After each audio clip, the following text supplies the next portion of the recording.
У ботинок желтых скрип старой кожи. Это вышло все случайно.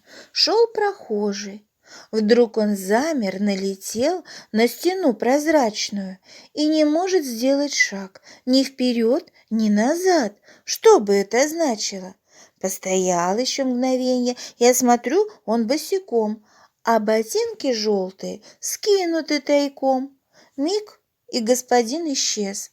Так ведь не случается, а ботинки вот они, скрипят себе, качаются, как боцман шторм на палубе. Ну что, пойдете вы со мной?